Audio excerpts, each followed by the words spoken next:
Ladies and gentlemen, let's talk about pain. More specifically, let's talk about what happens when someone, a person you trusted, maybe even loved, hurts you. What do? Do you sink into despair? Do you let it define you? Or do you take this moment and become something more? Because I'll tell you something, you have far more power than you think. When someone hurts you, it's natural to feel betrayed, angry, or even powerless. You might want to blame them entirely for the pain you're experiencing, and in many cases, that blame is justified. People can be cruel, selfish, or careless. But here's the truth that no one wants to hear. Staying in a place of blame will not change your situation. It will not make you stronger. It will not make the pain go away. In fact, it will do the opposite. It will keep you trapped. Trapped in resentment, trapped in helplessness, trapped in a cycle where you relive the hurt over and over again without ever moving forward. And that is the last place you want to be. So what do you do instead? You take responsibility, not for what was done to you, but for how you respond to it. This is a radical shift in thinking because it goes against everything your emotions want you to do. Your emotions want justice. They want revenge. They want acknowledgement. And while those desires are understandable, they are also dangerous because they keep you focused outward on the person who hurt you, on their actions, on their choices, rather than inward where your real power lies. Think about it this way. If your happiness, your healing, and your future depend on someone else apologizing, changing, or recognizing what they did, then you are giving them control over your life. You are putting your peace in their hands. And let me ask you, if this person was willing to hurt you in the first place, do you really want to trust them with your emotional well-being? The answer should be a resounding no. Taking responsibility means reclaiming your power. It means looking at your pain honestly and asking, what can I do with this? How can I use this experience to become stronger? What can I learn from it? Because every difficult experience holds within it the opportunity for transformation if you choose to see it that way. That doesn't mean you excuse bad behavior. It doesn't mean you pretend the hurt didn't happen. But it does mean you refuse to let that hurt define you. And here's the hard part. Sometimes taking responsibility means admitting that you played a role in your own suffering. Maybe you ignored red flags. Maybe you stayed in a situation that wasn't serving you because it felt comfortable or familiar. Maybe you gave too many chances, hoping someone would change when they showed you time and time again who they really were. This isn't about self-blame. It's about self-awareness, because if you can recognize where you gave away your power, you can make sure you never do it again. Now, this is where many people struggle because taking responsibility feels unfair. You might think, why should I have to do all this work when they were the one who caused the pain? And that's a valid question. But here's another one. Do you want to stay stuck or do you want to move forward? Because waiting for someone else to fix what they broke is a losing game. Some people will never apologize. Some people will never admit their faults. And some people will continue living their lives as if they never hurt you at all. Are you going to let that destroy you, or are you going to build yourself back up stronger than before? Taking responsibility also means changing your mindset from one of victimhood to one of resilience. When you see yourself as a victim, you reinforce the idea that you are weak, that you are at the mercy of other people's actions. But when you see yourself as someone who has the power to heal, to grow, to rise above what happened, you shift the entire narrative. You are no longer just someone who was hurt. You are someone who overcame. And that is an identity that no one can take away from you. There's a concept in psychology called post-traumatic growth, which suggests that people who endure hardship often come out of it stronger, wiser, and more capable than they were before. But this only happens when you choose to engage with your pain rather than run from it. When you sit with it, learn from it, and use it as fuel to become better. The most powerful, resilient people in the world are not those who have never been hurt. It's those who have been broken and have built themselves back up piece by piece, stronger than before.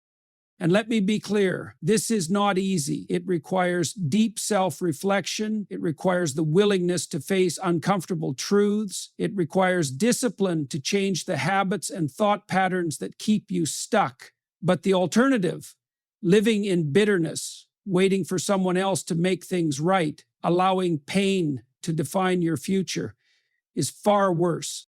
When you take responsibility for your pain, you take back control of your life. You stop waiting for closure from people who may never give it to you. You stop seeking validation from those who don't deserve a place in your heart. You realize that while you cannot control what others do, you can always control how you respond.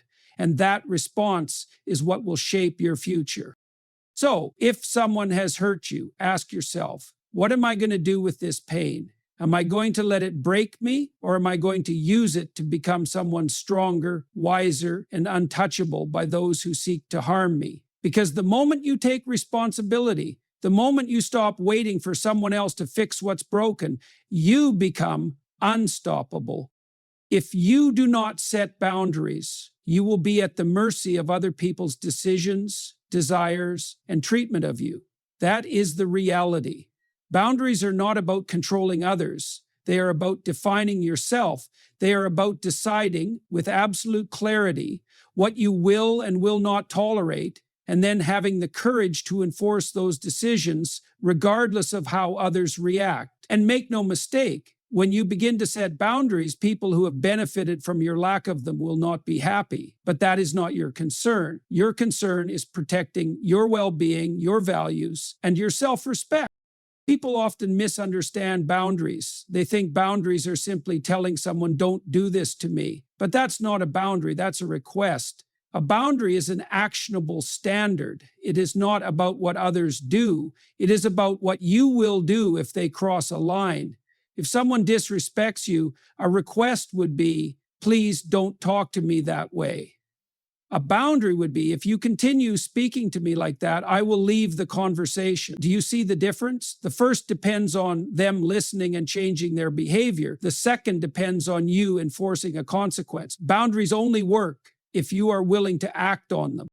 One of the biggest reasons people struggle to set boundaries is fear. Fear of conflict, fear of rejection, fear of losing someone. And yes, boundaries will create friction. They will force you to see who truly respects you and who only sticks around because they can take advantage of your lack of self-respect. But here's the truth. If setting a boundary makes someone leave, they were never meant to stay. Anyone who truly values you will respect the limits you set. If they don't, it only reveals how little they cared about your needs in the first place.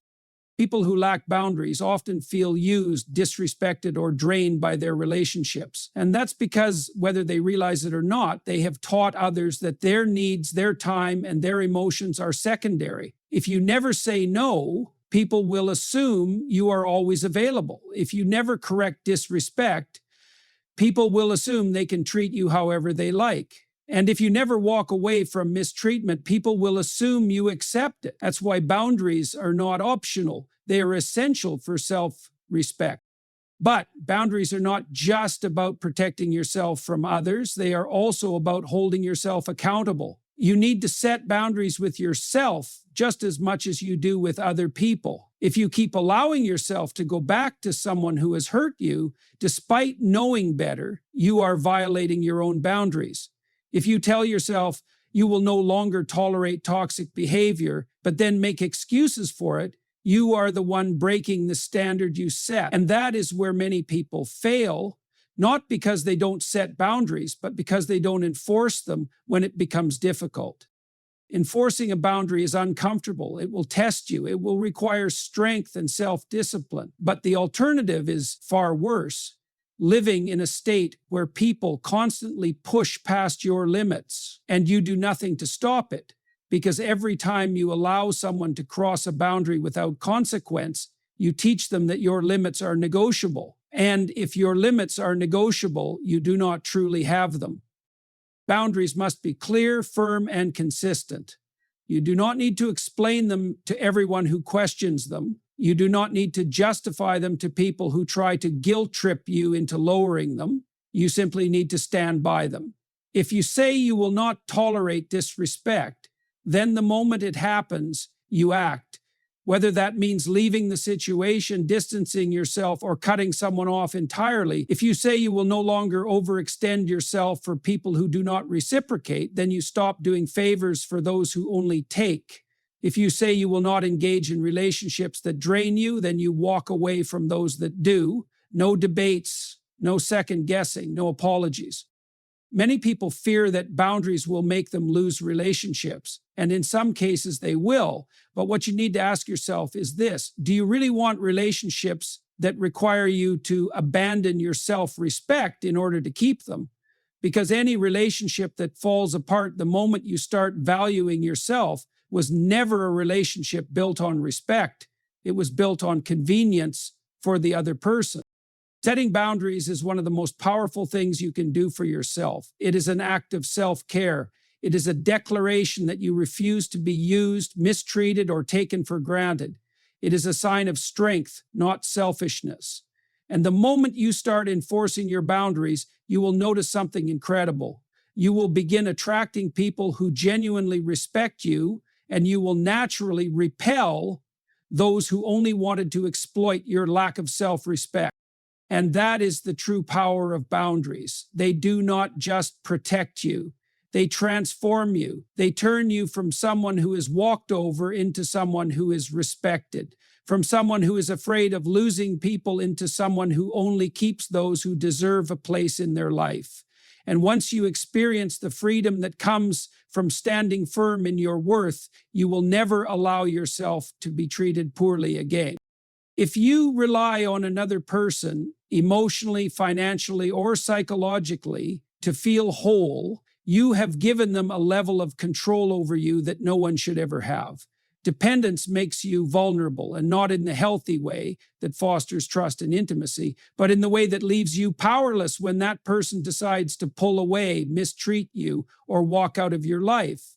And if that happens, what are you left with? If your sense of stability and identity is tied to someone else, then the moment they leave or let you down, you are shattered. That is why the only real way to protect yourself from being controlled, manipulated, or destroyed by another person's choices is to build yourself up to the point where no one holds that kind of power over you. This isn't about isolation or rejecting love. It's about ensuring that your foundation is so strong that no relationship, or the loss of one, can break you.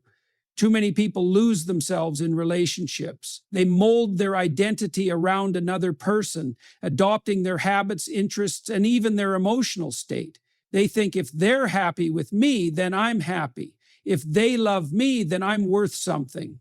But that is a dangerous game, because what happens when that person withdraws? What happens when they criticize you, when they neglect you, when they stop making you feel valued? If your sense of worth is attached to their validation, then their rejection won't just hurt, it will crush you. And that is why independence is essential. You must be someone who stands strong on your own. That means developing your mind, your skills, your emotional resilience. It means having a life outside of any relationship, a life filled with passions, goals, friendships, and pursuits that are entirely your own. It means knowing that no matter who comes or goes, you remain whole, because when you are independent, when you are self-sufficient, you do not need someone. You may want them, you may choose them, but you are not dependent on them to feel secure or complete. And that is where real power lies. Emotional independence begins with understanding that your happiness is your responsibility. If you are constantly looking to others to make you feel good, then you are handing them the keys to your emotional state. If they show affection, you feel valued. If they pull away, you feel worthless. That is no way to live. You have to build a solid internal world, one where you are confident in your own worth, regardless of how someone else treats you.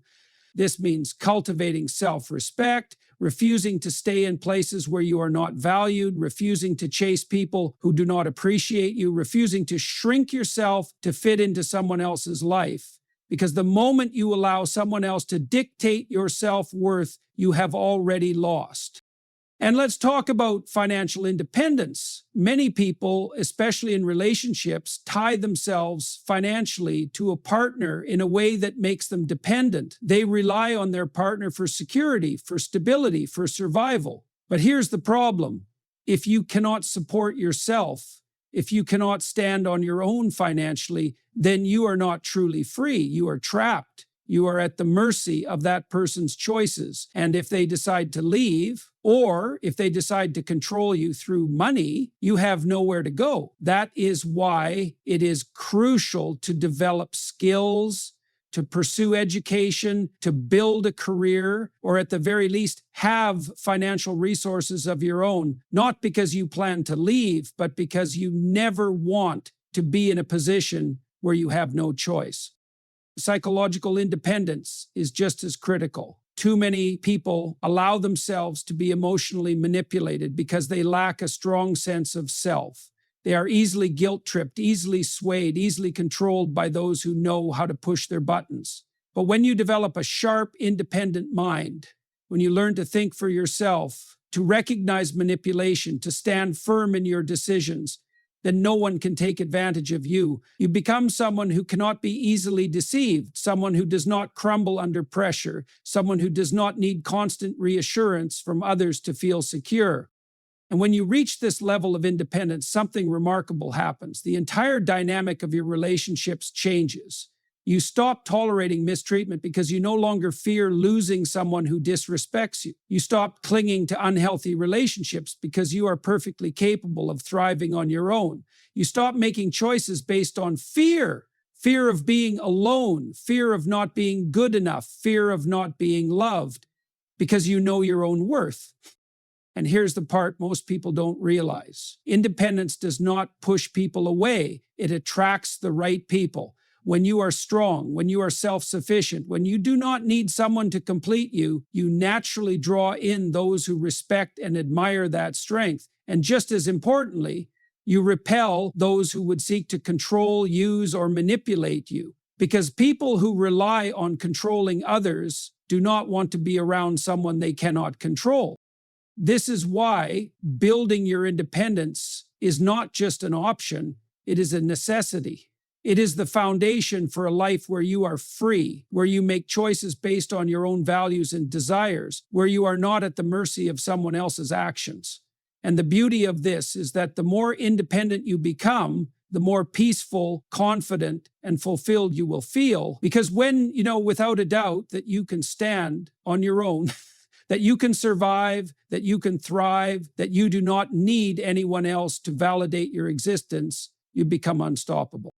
Pain is a powerful teacher. It strips away illusions, exposes truths, and forces you to confront the reality of who you are and what you are willing to tolerate. But most people do not want to learn from their pain. They want to escape it. They distract themselves, numb themselves, or blame others in an attempt to avoid the discomfort. And yet, avoidance only ensures that the pain lingers, repeating itself in different forms until the lesson is learned. Because here's the truth. Pain will keep coming back until you face it, understand it, and use it to grow. When someone hurts you, your first instinct might be to push the pain away, to suppress it, or to drown it out with distractions, relationships, work, entertainment, or even substances. But that does not heal you. That only buries the wound deeper, making it fester beneath the surface. The only way to truly heal is to sit with your pain and ask, what is this teaching me? What is this revealing about myself, my choices, and my patterns? Pain is a signal. Something needs to change. Something needs to be understood. Something needs to be addressed. If you ignore it, you will remain stuck, reliving the same suffering in different situations, different relationships, and different forms. This is why people repeat cycles. They find themselves in the same kinds of toxic relationships, dealing with the same disappointments, making the same mistakes. It's not because they are cursed or unlucky. It's because they never learned the lesson the pain was trying to teach them. If you keep attracting people who mistreat you, the lesson might be that you need stronger boundaries. If you keep feeling empty in relationships, the lesson might be that you need to build your own identity rather than seeking completion in someone else. If you keep being overlooked or disrespected, the lesson might be that you need to value yourself more and stop settling for less than you deserve. But learning from pain requires honesty, and honesty is difficult because it demands that you look at yourself, not just at the person who hurt you. It requires that you ask, how did I allow this to happen? Where did I ignore the red flags? Why did I stay? Why did I give my power away? This does not mean blaming yourself. It means taking ownership of your own growth. You may not have been responsible for what someone did to you, but you are responsible for what you do next. Most people do not want to hear this. They want to believe that healing is about time, that if they just wait long enough, the pain will fade. But time does not heal, understanding does. You can carry the same wounds for decades if you refuse to learn from them. You can keep repeating the same patterns for a lifetime if you do not take the time to reflect on why they exist. The pain will only stop when you transform it into wisdom. And this is where your greatest strength comes from. When you learn from your pain, you become someone who cannot be broken in the same way again. You stop being naive. You stop tolerating nonsense. You stop allowing people to treat you as less than you deserve. You develop a level of awareness that protects you from making the same mistakes. You start recognizing patterns before they repeat. You start seeing people for who they truly are rather than who you wish they were. You begin to trust yourself, your intuition, and your ability to walk away when something no longer serves you. And more importantly, when you learn from pain, you transform it into something meaningful. You take your suffering and use it to become stronger, wiser, and more resilient. You stop seeing yourself as a victim and start seeing yourself as someone who overcame. And that changes everything. Think about the people who inspire you the most, the ones who have depth, wisdom, and strength. They did not become that way by living an easy, pain-free life. They became that way because they faced hardship, learned from it, and used it to build themselves into something greater. They did not let pain destroy them. They let it shape them into something powerful. This is your choice. You can let pain make you bitter, or you can let it make you better. You can let it trap you in cycles of self-pity, or you can let it propel you into self-growth. You can allow it to break you, or you can allow it to build you. The difference is in how you choose to respond. When you start seeing pain as a lesson rather than just suffering, you take away its power to control you. You stop fearing it. You stop running from it. You start welcoming it as an opportunity to evolve. And once you do that, you become someone who cannot be destroyed. Because no matter what happens to you, no matter who hurts you, no matter what you lose, you will always come back stronger, wiser, and more unstoppable than before. Forgiveness is often misunderstood. Many people believe that forgiving someone means excusing their behavior, reconciling with them, or allowing them back into their life. But that is not what real forgiveness is. Forgiveness is not about the other person. It is about you. It is about releasing the grip that resentment, anger, and pain have on your mind and heart. It is about choosing not to let the wounds of the past dictate your future. Because when you hold on to bitterness, when you replay the hurt over and over in your mind, you are not punishing the person who hurt you. You are punishing yourself. Resentment is like a poison you drink while expecting someone else to suffer. It consumes you. It keeps you trapped in a cycle of pain, reliving the moment of betrayal or hurt every time you think about it. And yet, the person who hurt you might have moved on. They might not even be thinking about you. But here you are, carrying their actions with you, allowing them to take up space in your mind, affecting your emotions, your decisions, and your ability to trust and be happy. Why should they have that power over you? To forgive does not mean to forget. It does not mean pretending the pain did not happen. It does not mean allowing the same person to hurt you again. What it means is that you are choosing to take back control. You are refusing to let the actions of another person define your emotional state. You are deciding that your peace is more important than your anger. Because the reality is, holding on to resentment does not fix anything. It does not change what happened. It does not make the person regret their actions. It only keeps you bound to the past. And here is where the real challenge comes in. Forgiveness is not about whether the other person deserves it. It is about whether you deserve peace. Because if you wait for an apology before you let go of the pain, you might wait forever. Some people will never acknowledge the damage they caused. Some will never take responsibility. Some will continue to justify their actions. And some will never even think they did anything wrong. Are you willing to let your happiness be dependent on whether or not they ever show remorse? Or are you willing to take your power back and move forward regardless of what they do? Forgiveness is an internal process. It is something you do for yourself, not for them. It is a decision you make to stop allowing their actions to dictate your emotions. And yes, it is difficult because when someone has hurt you deeply, when they have betrayed your trust, when they have caused real suffering, the last thing you want to do is let go of the anger. The anger feels justified. It feels like a form of justice. But in reality, it is a prison. The longer you hold on to it, the longer you remain trapped.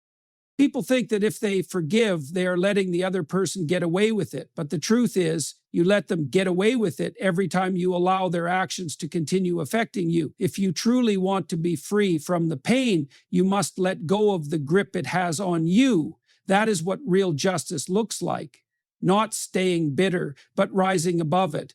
Not being weighed down by the past, but thriving despite it. That is how you win. This does not mean reconciliation. It does not mean trusting them again. It does not mean pretending everything is fine. You can forgive someone while keeping your distance. You can forgive while enforcing boundaries. You can forgive while refusing to engage with them ever again. Because forgiveness is not about allowing them back into your life. It is about freeing yourself from the chains of resentment. And when you finally let go, something incredible happens. You realize how much lighter you feel. You realize that you are carrying a burden you did not have to carry. You see that your energy, your thoughts, and your time are now yours again, no longer consumed by what they did. And you step into a future that is no longer defined by the hurt, but by your own strength, wisdom, and ability to move forward. Forgiving does not make you weak. It does not mean you are naive. It does not mean you are allowing mistreatment. It means you are choosing yourself over your pain. And when you do that, you take back your power in the most profound way possible. The path to strength, resilience, and self-respect is not an easy one, but it is necessary. When someone hurts you, the most powerful response is not revenge, bitterness, or self-destruction. It is transformation. It is using the pain as fuel to become someone who cannot be broken in the same way again. It is reclaiming your independence, learning from your suffering, refusing to be controlled by another's actions, and ultimately freeing yourself from the grip of resentment. You do not have to stay trapped in cycles of pain. You do not have to let someone's mistreatment define you. You have the power to rise above it, to build yourself into someone who is stronger, wiser, and unshaken by those who seek to harm you. And when you do, you will see something extraordinary happen. You will stop attracting toxic relationships. You will stop tolerating disrespect. You will stop allowing others to dictate your worth. Because when you know who you are, when you stand firm in your independence, when you learn from your pain, and when you let go of resentment, you become truly unstoppable. No one can break you because you have already built yourself back stronger. No one can control you because you no longer seek validation from outside sources. And no one can keep you down because you have learned the most powerful lesson of all. You are in control of your own life. That is the real victory. Not proving anything to the person who hurt you, but proving to yourself that you are more powerful than the pain they caused. And once you embrace that, you will no longer react with anger or despair when someone tries to hurt you.